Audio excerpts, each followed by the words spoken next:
Alright, so this is my third video. Um, this one is just really going to be about what it kind of takes to get into Led Zeppelin bootlegs, because that's the main focus of what this channel is all about. I feel there's a lot of great information for people who have been collecting bootlegs for a long time, but for anybody who is new into it, might not have a great idea of where to go to exactly download the best ones and really just seek out the really great ones. So the first thing I like to say is, before you even think about listening to bootlegs, you should really know Led Zeppelin music. You should know, I would say, most all of the songs, if not all of them. You should know, I would say, a good portion of all the lyrics, know the albums. That would be a great starting point, because there's really not a great, it's not a great idea to go into bootlegs without knowing the studio stuff first. First off, just really get to know Led Zeppelin. That's the biggest thing. I started into Led Zeppelin when I was about late teens, early 20s. I knew a few of their songs just by chance, because I guess it's really kind of hard to not know some of their stuff. But I knew a few songs. I remember the song I probably knew the most was Black Dog, Rock and Roll. I slightly knew Stairway to Heaven, not really though. And what I did one day is I downloaded just some random songs off the internet that I could find. And this was right in the days of Napster, things like that. And I got this little CD made, and it was just a compilation of just random songs. And I listened to it, and I did not quite like it. I remember Black Dog was on there because that was the one I knew really well. I knew rock and roll. But the other songs I just happened to download was a lot of their acoustic stuff. And I think, listening to things like Going to California or That's the Way kind of threw me off. And I was expecting one type of music, and I was not getting it. So right away, I kind of immediately just stopped listening to it. Probably a year or so later, I remember buying a 2 CD best of collection. It's the one where they're they're astronauts on the cover, and I listened to the best of, and all of a sudden I started listening to it more and more, and really liking it. And then that's when I just started to realize I need to really listen to everything of theirs. So I downloaded all the other songs that was not on the best of collection, and I had these CDs with just all their other songs, and I was listening to those all the time. And then I finally realized, well, what am I doing here? This is slowly becoming one of my favorite bands, and I just have like a best of collection, and then everything else is just thrown onto CDs.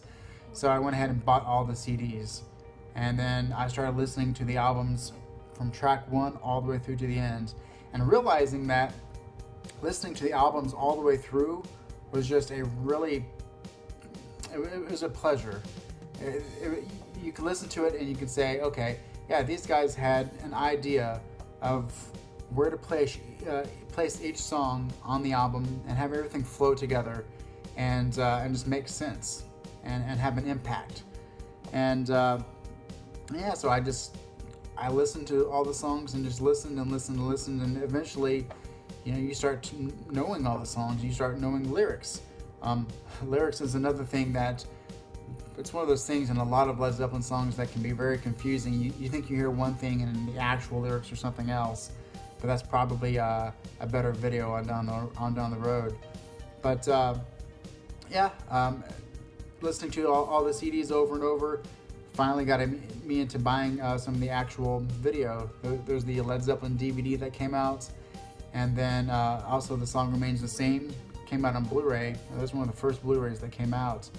And I remember watching the Led Zeppelin DVD, liking that stuff there. How the West Was Won came out.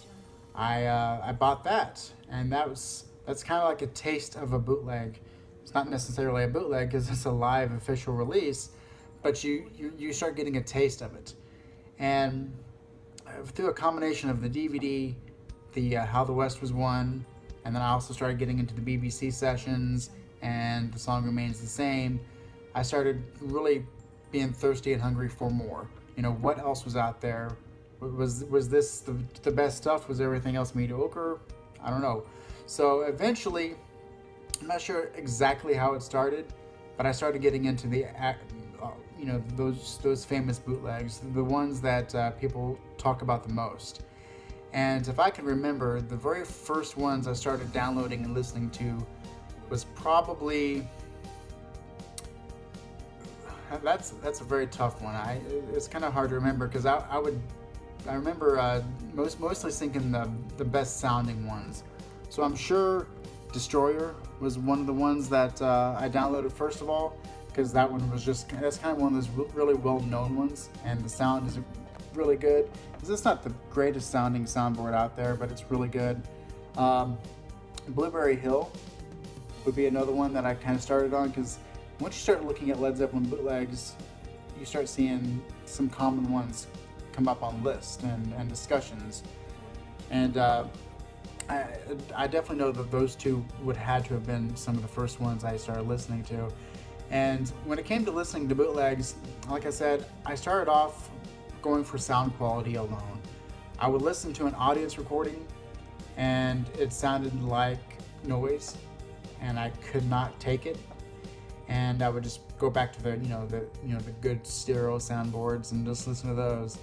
And the first thing that I really enjoyed about them that was that you couldn't quite get on the official releases was just you got everything.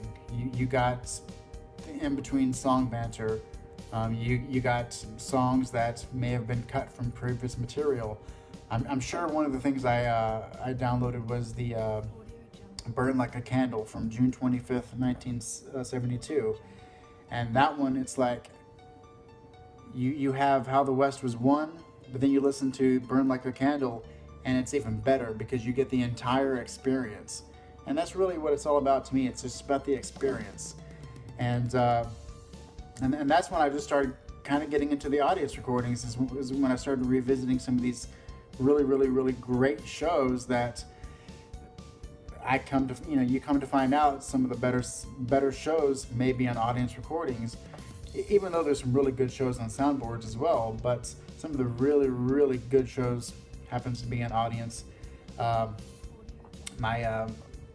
Usually my favorite or my second favorite show of all time is from June 19th, 1972 in Seattle. And that audience recording is very, very low quality, although there is one release that I actually think sounds actually pretty good.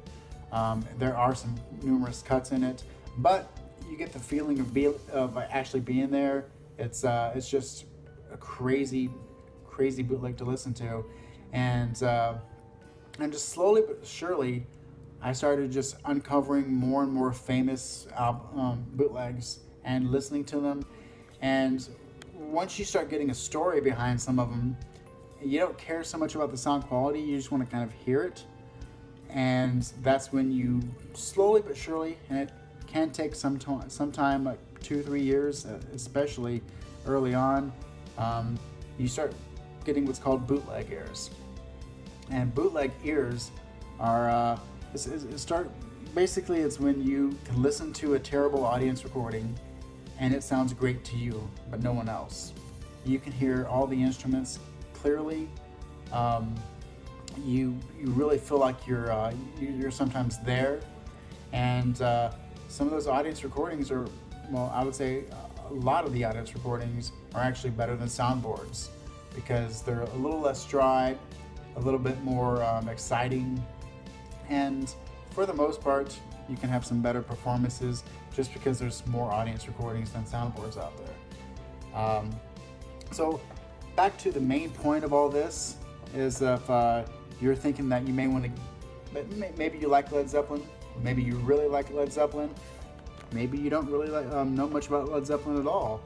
Ultimately, just getting to the point of being able to listen to bootlegs, your eyes and ears and all senses pretty much will be opened up to some really, really great things out there.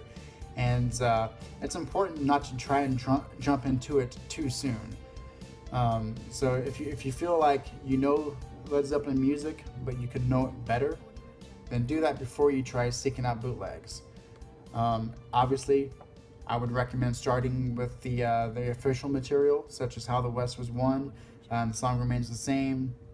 Trying to get some more the live feel of the band in a little bit, and then just slowly make your way into those really great soundboards, and then slowly but surely get into the audience recordings of some really famous shows out there. Simple Google searches on famous bootlegs can yield some top results. Easily Blueberry Hill would be one of the first audience recordings you would listen to. Easily Listen to This Eddie would be one of the first audience recordings you would get into, because both of those sound really good for an audience recording. Whether any of this, some of these terms make sense to you or not, they will. And ultimately, I think that kind of gives you kind of like a short little snippet timeline of how I go from, not knowing anything at all until now owning over, it must be over 450 bootlegs right now. And I'm still downloading more because I like to have multiple versions of particular shows. If there is a soundboard out there and an audience recording of the same show, I like to have both. That way I can listen to one or the other just depending on how I feel. So yeah, that's it. Just wherever you are on that timeline, move forward. And basically, once you start getting ready to get into the bootlegs, or if you're already in the bootlegs, then you can just start really experiencing more in depth of the stories surrounding Led Zeppelin and the stories surrounding the fans, and the listening to different ways that they would play songs, and being able to come up with other songs on the spot, such as jams, or playing classic 50s rock songs, or whatever the case may be. There's just hundreds and hundreds of great tidbits and information that just slowly but surely comes upon you, and all of a sudden, once you get to the point where I am, where listening to these bootlegs has ultimately changed your life, then you will be forever grateful for putting in the time and the effort to be able to listen to these bootlegs.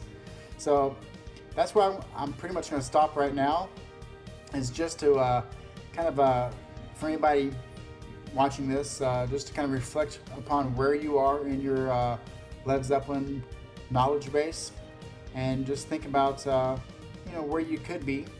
And I do promise that if you whether you're currently into the bootlegs or not, once you get to the point where you really know all about them, and you can start talking about the different labels and the different shows ad nauseum, then you will be forever grateful. So I think my next video will be starting to get into the overall experience about, first of all, actually listening to them, because that's very important.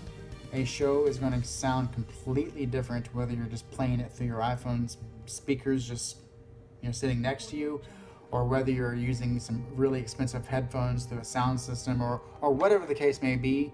I'm definitely going to be getting into that later on down the road here very shortly, actually.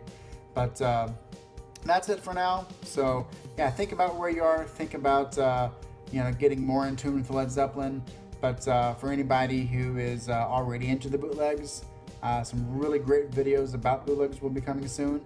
But this is an early video for those who are not into the bootlegs at this point, and might want to get into more of what Led Zeppelin is really all about, and why they're the greatest band of all time. So until next time, this is Mind Central, just saying enjoy the music. Bye.